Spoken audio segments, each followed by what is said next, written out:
ഞാൻ ലാലേട്ടനെ പരിചയപ്പെട്ട ആ ഒരു അനുഭവം, ആ വിസ്മയത്തെക്കുറിച്ചാണ് ഞാനിന്ന് നിങ്ങളോട് പങ്കുവയ്ക്കാൻ ആഗ്രഹിക്കുന്നത്. ഞാൻ കഴിഞ്ഞ വർഷം ഒരു പുസ്തകം എഴുതിയിട്ടുണ്ടായിരുന്നു, അല്ലെങ്കിൽ എന്നിലൂടെ സംഭവിച്ചു. ശങ്കരാചാര്യസ്വാമികളുടെ സൗന്ദര്യലഹരി എന്ന് പറയുന്ന ആ കൃതിയുടെ ഒരു ആസ്വാദന പുസ്തകമായ മായാലഹരി എന്ന് പറയുന്ന ഒരു പുസ്തകമാണ് എൻ്റെ പേരിൽ പുറത്തിറങ്ങിയിട്ടുള്ളത്. അതിറങ്ങിയതിന് ശേഷം എനിക്കൊട്ടേറെ അനുഭവങ്ങൾ, അത്ഭുതങ്ങൾ, വിസ്മയങ്ങൾ ജീവിതം നൽകിക്കൊണ്ടേയിരിക്കുന്നു. അതിൽ ഏറെ ഞാൻ ഹൃദയത്തോട് ചേർത്ത് വയ്ക്കുന്ന ഒരു വിസ്മയ അനുഭവമാണ് ലാലേട്ടനെ പരിചയപ്പെട്ടതും ലാലേട്ടൻ ആ പുസ്തകം നൽകാൻ കഴിഞ്ഞതും. എൻ്റെ പ്രിയ സുഹൃത്തും ഡോക്ടറുമായ ഡോക്ടർ ശ്രീജിത്ത് വഴിയാണ് ഞാൻ അദ്ദേഹത്തിലേക്ക്, ലാലേട്ടൻ്റെ അടുത്തേക്ക് എത്തുന്നത്, ആ പുസ്തകം നൽകുന്നത്. തുടരും എന്ന് പറയുന്ന ആ സിനിമയുടെ ലൊക്കേഷനിൽ തൊടുപുഴയിൽ വെച്ചാണ് ഞാൻ ലാലേട്ടനെ കാണുന്നത്. എൻ്റെ പുസ്തകത്തിൻ്റെ വിവരങ്ങളൊക്കെ ലാലേട്ടനെ അറിയിച്ചിട്ടുണ്ടായിരുന്നു ഡോക്ടർ.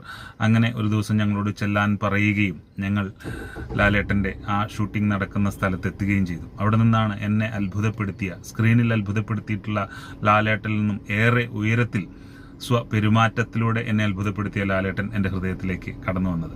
ഞങ്ങൾ പോകുന്ന വഴിക്ക് ഭക്ഷണം കഴിക്കുമ്പോൾ ലാലേട്ടൻ എന്തെങ്കിലും മേടിക്കേണ്ടേ എന്ന് ചോദിച്ചിട്ട് ഒരു നാരങ്ങ മുട്ടയുടെ ചെറിയ ഒരു ഡപ്പി മേടിച്ചിട്ടുണ്ടായിരുന്നു.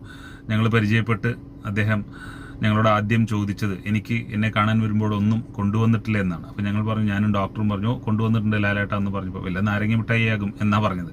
അപ്പോൾ അത്ഭുതത്തോടു കൂടി ഞങ്ങൾ ചോദിച്ചു, ഇതെങ്ങനെ മനസ്സിലായി? എനിക്ക് ചില സിദ്ധികളൊക്കെ ഉണ്ടെന്ന് അറിയില്ലേ എന്ന് കുസൃതിയോടുകൂടി ഒരു മറുപടിയാണ് ലാലേട്ടൻ പറഞ്ഞത്.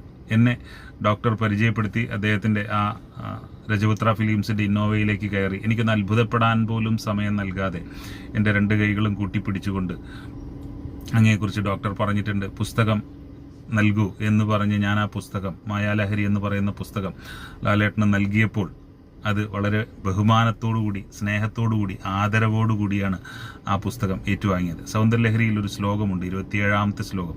ജപോജൽപശില്പം സകലമപി മുദ്രാവിരചനഗതി പ്രാദക്ഷിണ്യ ക്രമണവശനാദ്യാഹൂതി വിധി പ്രണാമ സംവേശ സുഖമഖിലം ആത്മാർപ്പണദൃശ സപര്യാപര്യായസ്തോ ഭവതിയന്മേ വിലസിതം എന്നാണ് ആ ശ്ലോകം. അത് ലാലേട്ടൻ്റെ ജീവിതവുമായി തന്നെ ഏറെ ബന്ധമുള്ള ഒരു ശ്ലോകമാണ്, അത്യുജ്വലമായ ശ്ലോകമാണ്.